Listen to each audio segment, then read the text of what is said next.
¿Está bien? Ay, ¿Ahí? sí, ahora perfectamente te vemos y te La verdad que escuchamos. primera vez que hago esto, así que perdone. David, bueno, bienvenido a las jornadas de estudio en honor de Daniel Moyano. Siento que te llegara en el último momento la conexión, pero bueno, por lo menos has podido verla y demás. Voy a reducir al mínimo la presentación para que podamos, en la medida de lo posible, cumplir horario. Entonces sí te pediría que la conferencia la dejáramos casi en comunicación, es decir, que a y media pudiéramos terminar para que podamos cumplir el horario. Más o menos Eh, sí, a y media terminar, ¿vale? Bueno, simplemente les digo que tenemos la suerte de contar esta tarde de cierre de las jornadas con David Gabriel Gatica, que es historiador. Hace bastantes años estuvo con nosotros, que estuvo conmigo en Oviedo, recorriendo todos los lugares en los que Daniel había pasado su vida en nuestra ciudad. ¿Por qué? Porque David Gabriel Gatica es quizá con su familia una de las personas que conoce casi al detalle la vida de Daniel Moyano. De hecho, tiene escrita una biografía sobre el autor. Su intervención hoy en nuestras jornadas se llama Daniel Moyano en el recuerdo, ¿no? En la memoria. Y tienes la palabra, David. Bueno, buenas tardes a todos. Muchas gracias. No los puedo ver, pero bueno, saludos a mucha gente querida que seguro debe estar entre el público. Lo primero que quiero decir es que yo comencé con lo de Daniel Moyano cuando me recibí de profesor de letras. Tenía que presentar una tesis y yo pensaba hacer un estudio completo sobre la vida de Daniel Moyano, pero me llegó el estudio tuyo, de Virginia Gilamate, de Daniel Moyano, la búsqueda de una explicación, en el cual estaba tan completo el estudio, yo creo hasta el día de hoy, de todas las tesis que he leído, es la más completa que hay sobre la obra de Daniel Moyano. Creo que es ineludible a la hora de comprenderlo. Me llegó gracias a las gestiones de Carlos Mamonde. Entonces decidí cambiar mi estudio sobre Daniel Moyano y por un lado me dediqué a hacer una tesis en la cual planteo que la mayoría de los autores se han confundido de clasificarlo, que él no ha sido un autor realista, sino que mi tesis se llamó Daniel Moyano, el virtualismo metafísico. Y luego me decidí a centrarme en la vida de él, porque vi que había muy poca información sobre la biografía de él. Si uno lee la obra de Daniel Moyano, se ve con que está todo entretejido, la gran mayoría, con sucesos que le acontecieron a él a lo largo de su vida. Por ejemplo, si vemos la mayoría de los cuentos que han sido editados, que son cuentos y textos breves, que son 88, de esos 88 textos, hay por lo menos 40 textos en los cuales hace alusión a hechos sucedidos durante su vida. A su vez, de esos más de 40 textos, estoy hablando de los editados, porque también hay cuentos inéditos, algunos de los cuales quedaron afuera de Un silencio de corchea, el caso de Botas y violines, el caso de Entre gallos y medianoche, o cuentos como En búsqueda de una patria, o Falta en vida para José Paredes, que también son fuertemente autobiográficos. Entonces, volviendo a los cuentos editados, hay 17 de esos cuentos de los cuales hacen referencia a hechos sucedidos en su infancia. Hay 11 cuentos que hacen referencia a tías, ¿no? Como dije, una gran parte de esos cuentos hay sucesos, hay líneas narrativas que de alguna manera coinciden con las líneas narrativas de hechos que hay en sus cuentos. En las novelas también pasa lo mismo. De los 10 textos, novelas, mejor dicho, textos largos que tiene Daniel, 6 de esos textos tienen una fuerte impronta de lo autobiográfico. Hay otras 4 que podríamos llamar más de imaginación, en donde está Tres golpes de timbal, El vuelo del tigre, El trino del diablo, El oscuro, que sin embargo tienen algunas pequeñas marcas biográficas, no hacen tanto a la línea de los hechos, digamos, pero sin embargo le introduce personajes que él conoció, sucesos, situaciones geográficas. Entonces, podríamos decir que hay un gran porcentaje de la vida de Daniel en toda su obra. No es esto porque él haya sido una persona egocéntrica, no, sino que él usaba su vida como, de alguna manera, como una manera de comprometerse más con la escritura, con la palabra, una manera de ingresar más. Hay una clave, hay una entrevista que le hizo justamente Virginia Gilamate que se llama Lleno de ardor, con las manos tendidas, donde él da una clave de por qué está tan presente en su vida. Le pregunta a Virginia, su obra está tejida con su vida de manera indisoluble. Parece no haber nada en ella que no sea una experiencia, una visión o un sentimiento personal que lo haya motivado. Y Daniel responde, yo no soy consciente, creo que es más un sistema de trabajo. Así estoy hablando de un jabalí que va bajando por una montaña. Si hablo de ese jabalí, lo tengo que hacer pasar por algo interior mío, porque si no, no puedo sentirlo. Tengo que mojarlo con algo mío, tocarlo, pasarlo por dentro. Siempre he pensado que las cosas y los seres humanos tienen armónicos. Todos los objetos tienen armónicos igual que en la música. Entonces, ese jabalí tiene que tener un armónico mío, si no, no puedo hablar de él. O si hablo, no me sale bien. Por todo esto, tengo que apelar a esas cosas internas que podrían parecer autobiográficas, pero que no son más que un método de trabajo. Podríamos hablar mucho de qué sucesos corresponden con los libros, pero no habría tiempo para eso. Lo que me gustaría ahora es acercarles un par de retratos, podríamos llamarlos, de Daniel Moyano,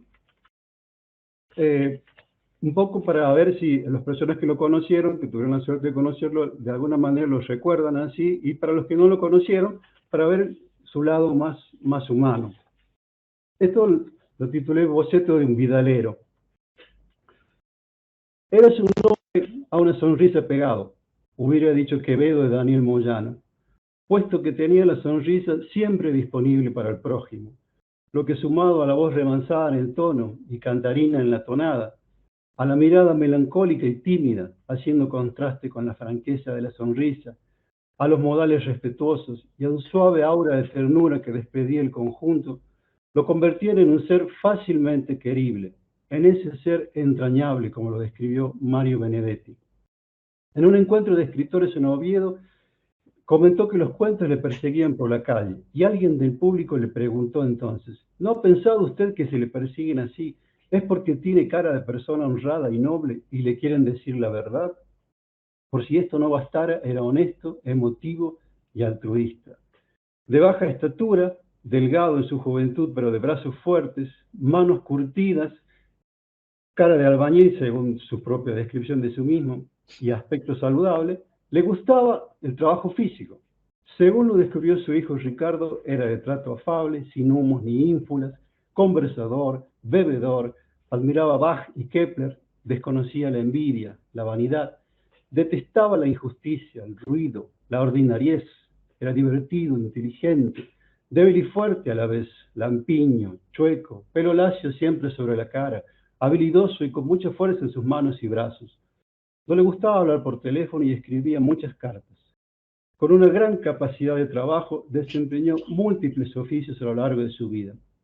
Vamos a ver, plomero, albañil, periodista, carpintero, cadete y delivery en una fábrica de alfajores, profesor de violín, fotógrafo, instalador de gas, editor, obrero, maquetero en una multinacional, músico, conductor de radio, revistero, constructor y vendedor de títeres. En su casa rara vez atendía la puerta y el teléfono nunca, a menos que se tratara de amigos íntimos. No derrochaba el dinero en nada, excepto en libros, discos y máquinas de escribir. En la amistad era extraordinario, según lo sintetizaba Olga Santocchi. No parece haber amigo que no haya recibido alguna de sus gentilezas desinteresadas. A unos les instalaba la plomería y lo sanitario, como a las familias Aciar y Paredes. A otros la batería de cocina, como a Jean Matarrese, y a otros les construía muebles, como a Héctor David Gatica, mi padre, a quien le construyó 2 bibliotecas. Su mayor atractivo residía en su palabra, puesto que su chispeante gracia natural iba unida a una conversación tan amena que se convertía sin proponérselo y sin necesidad de levantar la voz en el centro de atención. Le ayudaba en esto una memoria fuera del común, que le había posibilitado convertirse en un políglota. Hablaba francés, italiano, inglés, alemán, y consecuentemente recitaba a los autores en su idioma original. Según Mario Paoletti, tenía desesperación por aprender idiomas con respeto absoluto del acento, o sea, de la música de cada lengua. Siempre iba con un diccionario en el bolsillo en sus viajes. Evitaba las discusiones y respetaba las ideas ajenas aunque estuvieran en desacuerdo. Al momento de bromear o narrar situaciones humorísticas, acentuaba aún más su amistosa tonada cordobesa. No era de ninguna manera invasivo en sus charlas. Al principio escuchaba y preguntaba con atención y de pronto, sin que se supiera casi cómo, desplegaba sus extraordinarias dotes de narrador oral. Y los oyentes se encontraban suavemente suspendidos por alguna anécdota o cita, un cuento o un comentario histórico. Con una risa fraterna y envolvente, escapaba de la formalidad y lo pomposo, con un sentido del humor permanente, que si bien es una característica típica de los cordobeses, en él significaba además la oportunidad no solo de juego entre sus amigos, con los cuales se convertía en un niño grande por sus invenciones e improvisaciones que llevaban a lo desopilante, sino que también podía ser una aguda herramienta para desacralizar lo establecido, cambiar algún punto de vista vulgar, poner en relieve las contradicciones del poder. En disonancia con su apacible carácter exterior, lo habitaba un temperamento nervioso, hipersensible, que sumado a las desventuras de su vida y a su agnosticismo, le imprimía en su espíritu un desasosiego recurrente. Le abría las ventanas a miedos sin cuerpo definido, pero latentes, prestos a encarnarse, y lo asediaba con un brumoso regusto a precariedad. La textura provisoria de la vida, la impunidad, las victorias injustas del poder y los caprichos del azar y la desprotección de la inocencia eran las percepciones básicas que no le permitían comprender la realidad. Esta marea interior afectaba su salud y sus hábitos, como que padecía una gastritis que en ocasiones le rayaba un breve rictus en el rostro, y para calmarla ingería dosis inusuales de chofitol, un antiácido que compraba en frascos del tamaño de una ginebra. Fumaba mucho, aunque podía abandonar el cigarrillo si lo deseaba, y su afición al alcohol se incrementaba notablemente en sus periodos depresivos. El gran regulador de sus estados de ánimos era la escritura. Se lo veía malhumorado y pesaroso cuando no podía escribir. No veo la hora de que se ponga a escribir, solía comentar entonces Irma, mitad en broma, mitad en serio. Escribo para explicarme el mundo. No me lo explicaba ni me lo explico. Cada vez que me pongo a escribir es un poco para entender todo esto. Las palabras se convierten en un elemento mágico que permite, aunque sea solo en este plano, controlar el vivir y la realidad que te rodea. Yo no voy a la literatura. En realidad lo que quiero es escaparme de la literatura. Siento que estoy en una pieza donde está eso que llaman literatura y que yo llamaría hacer un tratamiento de las palabras para estar en la vida. Es una necesidad vital y mortal. Tengo necesidad de escribir como tiene necesidad de comer el que tiene hambre. Yo, si no pudiera escribir, no sé.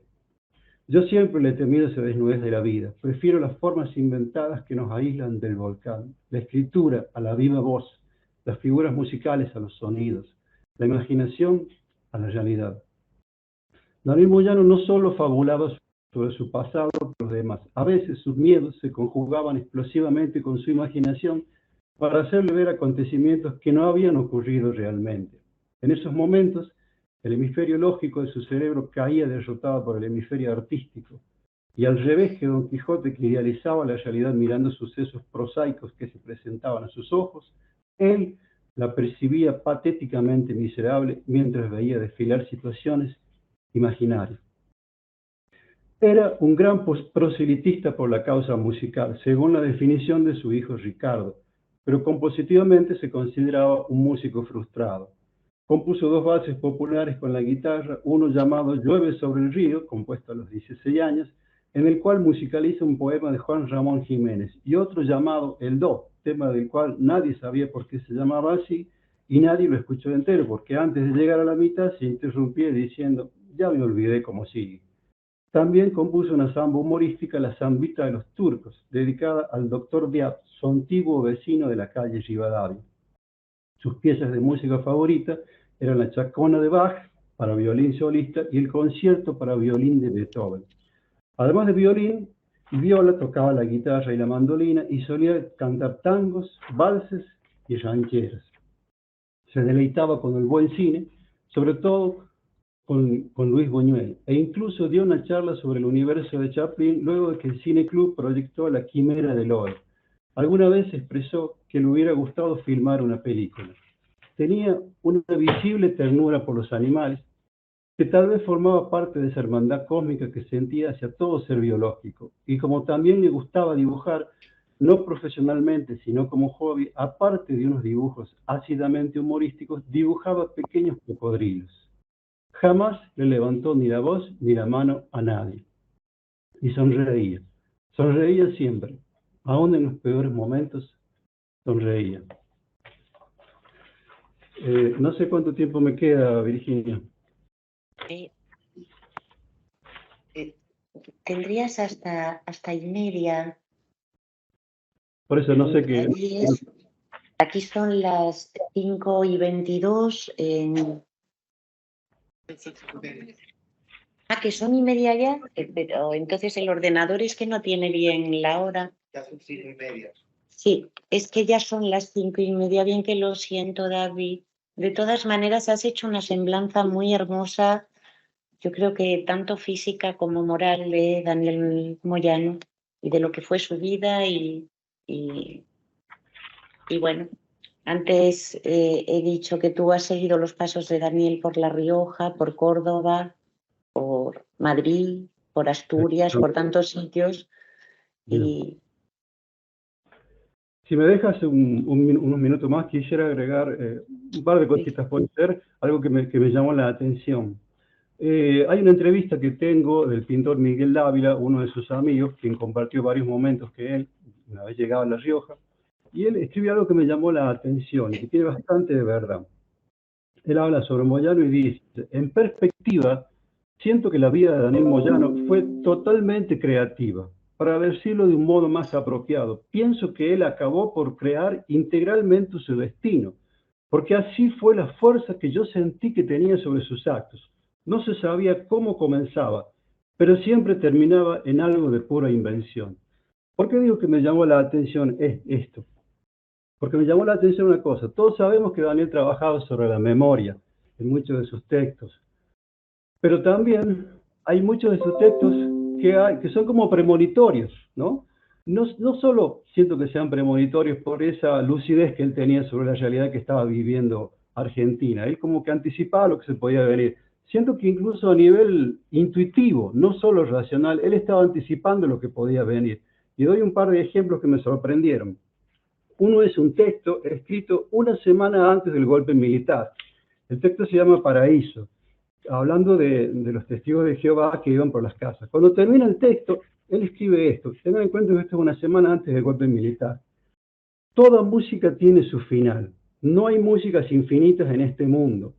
Ellos se irán hacia sus viviendas apartadas, lejos de las calles oscuras, acaso preocupados por nuestra suerte, pero se irán. Y enseguida vendrán otros hombres a decirnos que el concierto ha terminado, a obligarnos a caminar otra vez por este desierto, por este destierro.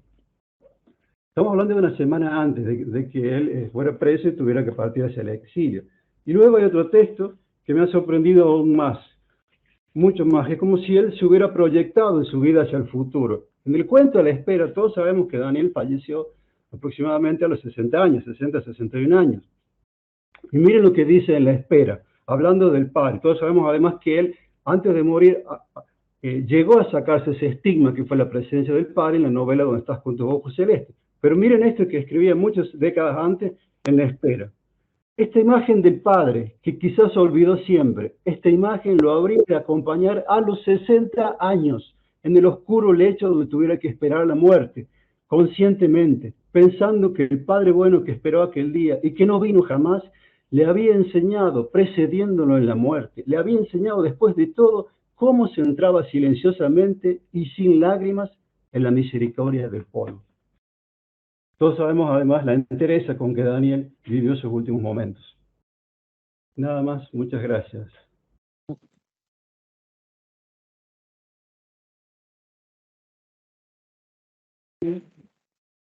David, Muchas gracias a ti. Que sepas que tanto Irma como Ricardo Moyano, como Victoria Ferrara, Marisa Pil, Paulina Carreño, Gustavo Contreras, tantos amigos y vecinos tuyos te están escuchando hoy desde Oviedo. Muchas gracias por tu intervención y por tu hospitalidad y la de tu familia. Un gran abrazo para todos.